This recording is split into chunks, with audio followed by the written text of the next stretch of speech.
Theorems on seconds, tangents, and segments of a circle. The first theorem, the first one is the postulate. So at a given point on a circle, one and only one line can be drawn that is tangent to a circle. So this one, line AU is tangent to a circle, meaning nag-touch si line at exactly one point sa circle. So these are the common tangents. So we have the common internal tangent and common external tangent. So here's theorem number 8. So if a line is tangent to a circle, then it is perpendicular to the radius drawn to any point of tangency. So this one, so AB, line AB is tangent to circle Q. So meaning this is circle Q. So pag tangent siya, so when we draw a line here, so which is a line which is a radius, so this one, so it is perpendicular to the tangent line. So meaning naka-form tayo ng 90 degrees angle. So this one is 90 degrees. So perpendicular yan. So parehong pagkabilang side is 90 degrees. So that is theorem number 8. So if a line is tangent, it is perpendicular to the radius, yan, drawn to the point of tangency. So R is the point of tangency.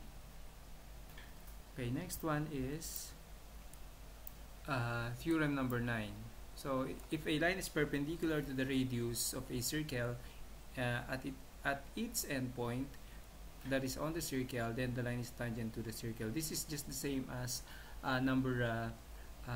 theorem number 8. So kanina, pag ang line is tangent to a circle, perpendicular siya sa radius. O pag ang radius is perpendicular dun sa isang line na yon, so meaning that is tangent. So yun yung theorem number 9. Parang converse lang siya. Okay, next one, theorem number 10. So no, this is just an application. So here in the figure, RH is tangent to circle A and SR is perpendicular to the radius AS. So what is the measure of RHA? So ito ang tinatanong natin. So tinatanong is the measure of RHA. So meaning etong angle na to. So anong sukat niya? Syempre that is 90 degrees kasi nga RH is a tangent line and AH is a radius. So etong AH na to, siya ay radius. So tangent line, so diba sabi sa theorem number 8, that is perpendicular. So meaning 90 degrees. So the answer is 90 degrees. RHA is 90 degrees. Okay, letter B. Aside from RH, identify the other tangent, then justify. So aside from RH, so obviously ang tangent dito is etong line na to. So SR. So SR is another tangent. So line SR. So bakit? Kasi siya ay perpendicular dun sa ating radius. Yan, ganun pa rin. Parang, so sabi ko nga, converse lang siya nung number 8, yung number 9. So SR is another tangent. Okay, so next one is letter C. What is the measure of RSA? RSA. So obviously, RSA, ito yon. So the measure is 90 degrees kasi nga perpendicular siya. Yan, radius and the tangent line is perpendicular. So meaning that is 90 degrees. Okay. So then letter D.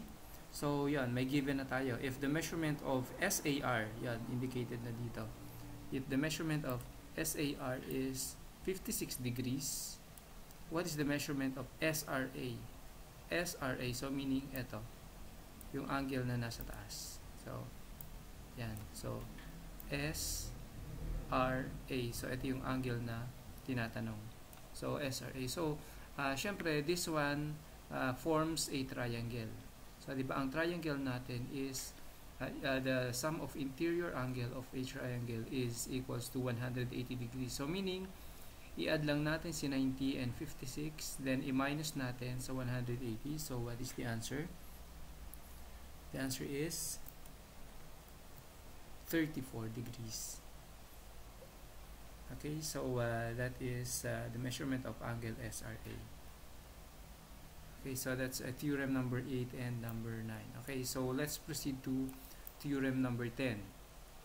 Theorem number 10, if the two segments from the same exterior point are tangent to a circle, then the two segments are congruent. So, so we have here point W. So, nag-draw tayo ng dalawang tangent line. So, ang unang tangent line natin is, okay, yung WD. Okay, and then, WD. Okay, WD, and then the other one is WG. So, meaning, pag meron daw tayong dalawang tangent line from the common in exterior point, so then their measurement is congruent or equal. So, pag kung this one is 5 cm, okay, also this one is also 5 cm, hindi na siya pwedeng magkaiba ng sukat. So, that's theorem number 8. Okay, next, number 11. So, in theorem number 11, if two chords of a circle intersect, then the product of the measures of the segments in one chord is equal to the product of the measures of the segments of the other chord. So, sabi dito, SA times AN is equal to DA times AR. Yan. So, nasan yung SA? Ito yung SA. Yan. Ang SA natin is this one. Okay, SA. Okay. So, huwag yung pansinin yung measurement ha. Ano lang yan. Okay, so actual measurement yun. Pero, okay, SA times AN. Okay, pag pinag-times daw yung dalawa na yan, dapat ang product nila is same ng product pag pinag-times yung segment na DA at saka AR. Yan, DA at saka AR. Yan. Okay, so let's say bigyan natin ng measurements. So yan, let's say this one is 2 and this one is 8. Okay, and this one is let's say this one is 4. Okay. So sige, wag masyado tayo mag-base sa sa actual measurement. So kunwari lang yan yung sukat na binigay. Okay, so 2 times 8, that is 16. So kunwari this one is x. So what will be multiplied to 4 to make it 16? Syempre dapat equals. So of course that is 4. Yan. So 4 times 4, 16. 2 times 8, 16 din. Okay, that's theorem number 7.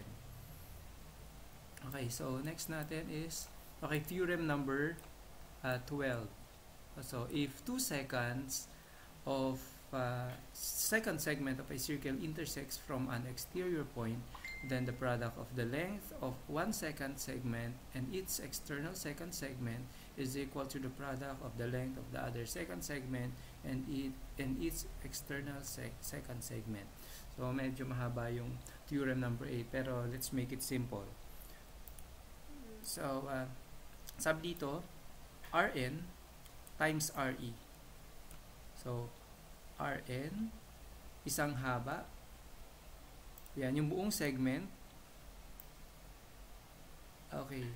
And then, ita-times lang daw natin siya sa Re. Okay, so, meaning ito lang, yung part na yon. Okay, ibig sabihin, ganun din yung pattern sa kabila. So, ang i-multiply natin is yung RA times RI. So, ganun yung pattern. So, isang buo, then yung nasa labas is equals to isang buo times yung nasa labas.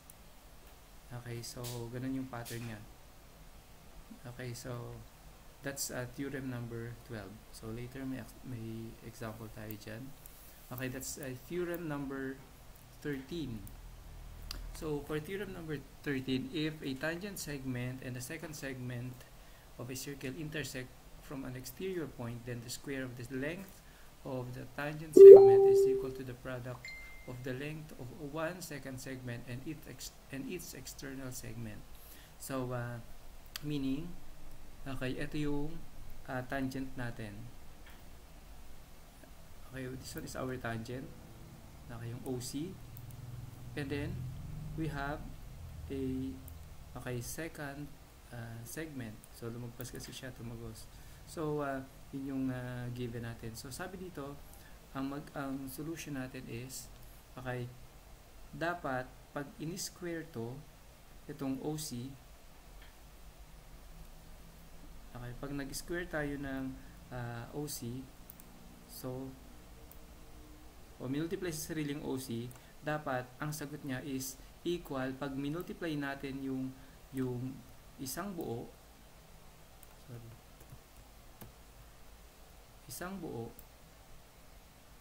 dun sa nasa labas. Okay, so for this theorem again, pag minultiply natin ng minultiply natin sa sarili yung OC. So minultiply sa sarili. So dapat ang equal siya pag minultiply naman natin yung isang buo times yung nasa labas. Okay, that's theorem number 8. Okay, so let's try to answer this one. So find the length of SG if FS is 6 cm, SA is 4 cm, and SL is 3 cm. So ilagay natin kung nasaan yun. Okay, so yung ating FS daw na 6 cm, so FS, so that's eto, 6. And then yung SA natin na 4 cm, so that's 4. And then SL natin is 3, so this one is 3. So ang hahanapin natin is yung SG, meaning eto yan. Yan. Okay, so again, diba sabi natin, pag pinag-multiply yung kabilang, yung product, or pag pinag-multiply yung dalawang segment, dapat equal siya sa sukat ng pag pinag-multiply yung another segment. Okay, dun sa chord natin. Okay, so parang ito ng solution niya. So 6 times 4, 24. So what will be multiplied to 3 to make it 24? So let's say this one is x. Okay, so so this one, okay, 3 times x is equals to 6 times 4. Diba? Okay, so what will be the next? So let's copy muna natin itong 3x. Okay, is equal to 6 times 4 is 24. So sige, I'll make it na parenthesis para hindi kayo malito. Okay, so then divide both sides by 3. Okay, so then cancel yung 3 natin.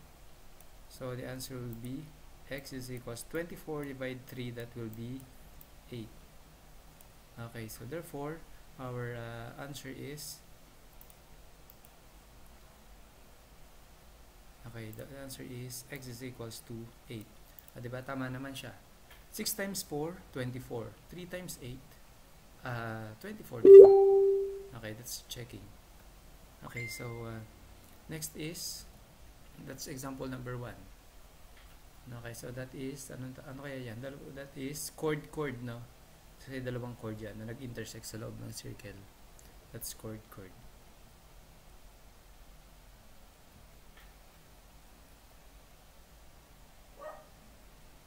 Okay, so next natin.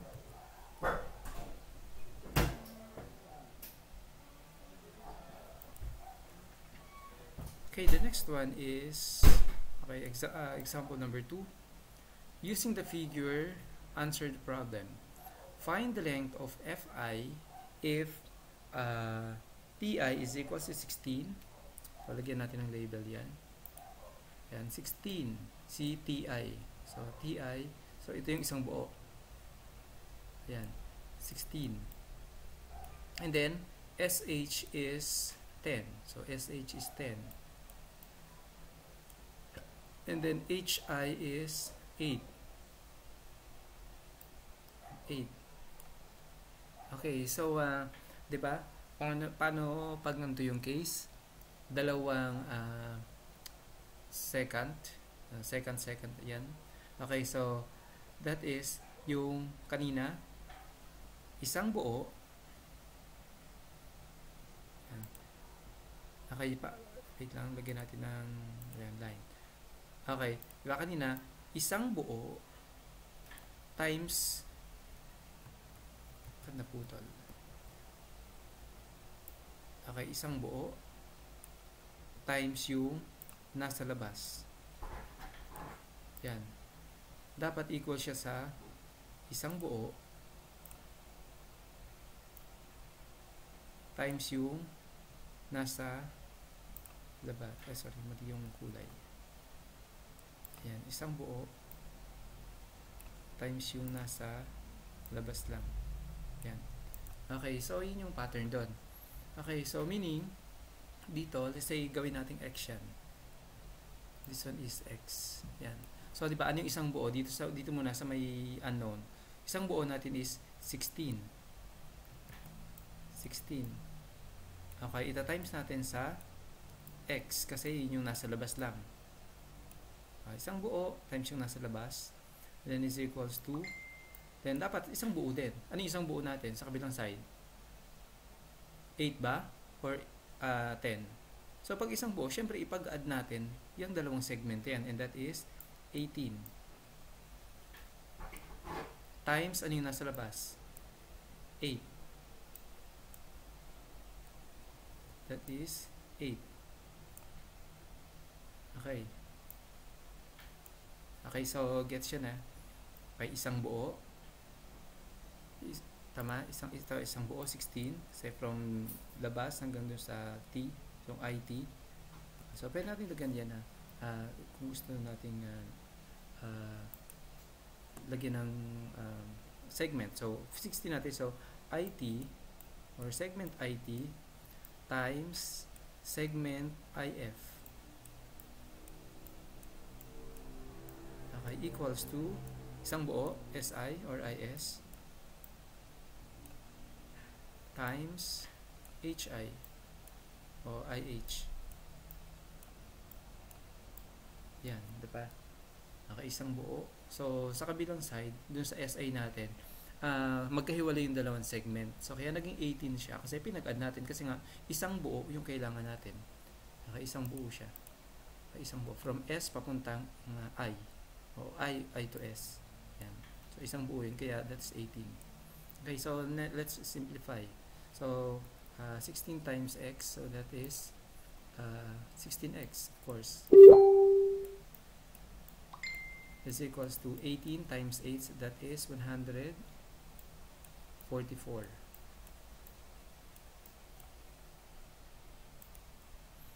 Okay, so, okay, 18 times 8, that is 144. Okay, so, what will be the next?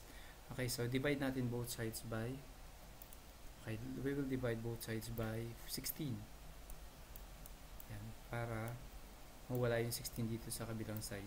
Okay, so and then cancel. So that will be x na lang. So x is equals to 144 divide 16. So 144 divide 16. That will be 9. Okay, 9. The answer is 9. Okay, so therefore, our answer is 9. Okay, so sakto lang yun. Kasi parang 18 times 8 is equals to 144. Then 16 times 9, that is also 144. So that is example number 2. So this one is second. Kasi dalawang second yan. Okay, so next natin is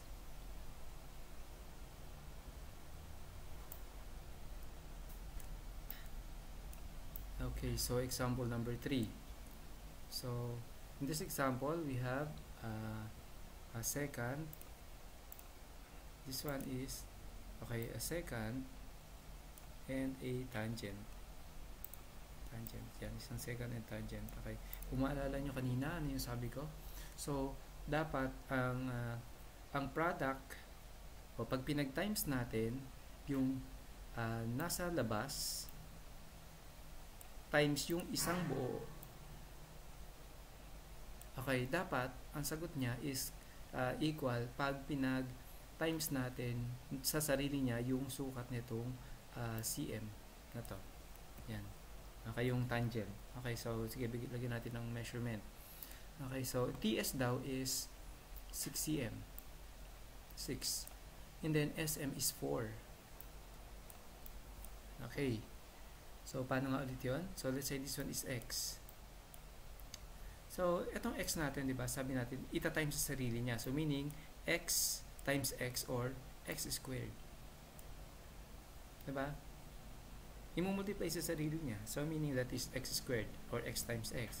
And then, dapat equal siya sa isang buo times yung nasa labas. So, what is the length of the whole segment? That is 6 plus 4. Diba? Kailangan natin is yung isang buo Ito, papunta dito. Itong given na to magkahiwalay. 6 at saka 4. So, i-add muna natin so that will be 10. So, 10. Then, ito times natin sa nasa labas lang. What is the segment outside? So, that is 4.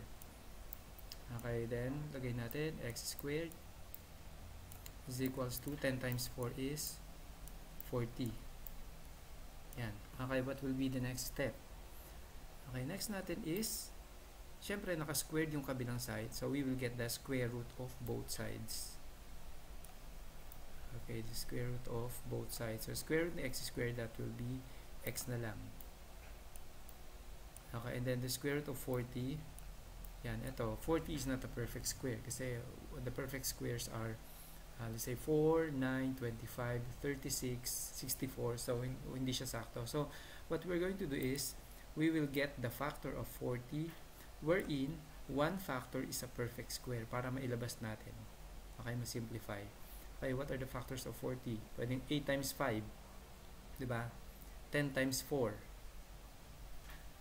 Okay, so, alin sa mga yun, yung 40 times 1 is also a factor, but hindi natin naisasama yun kasi yung mga pinakamalaking factor na perfect square lang yung hahanapin natin. So, 8 times 5 ba? Is 8 a perfect square? Or 5 a perfect square? Diba? Both, hindi. Okay, dun sa isa. 10 times 4, yung bang 10 ay perfect square? Hindi. Yung 4 ba perfect square? Yes. Okay, so we will use 4 and 10. So, 4 times 10. So, parang binalik lang natin sa dati, no? Okay, so anyway, so, square root ni 4. Okay, this one, square root ni 4. So, pag copy ko lang itong x.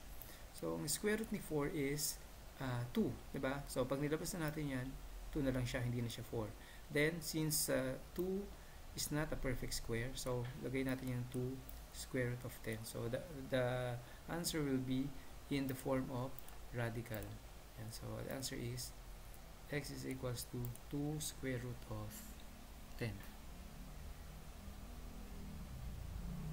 Okay, so again, this one is square nung nasa labas ng tangent is equals to isang buo times yung nasa labas lang. Okay, then simplify. Okay, next one is theorem number 14. So, kanina, puro segment lang yung pinag-aralan natin hanggang theorem number 13. Yung mga haba lang ng sukat ng segment. Okay, nung line segment. Okay, this time, the unknown naman or yung hahanapin natin are the arcs. So, di ba ang arcs are measured in terms of degree. Okay, wait.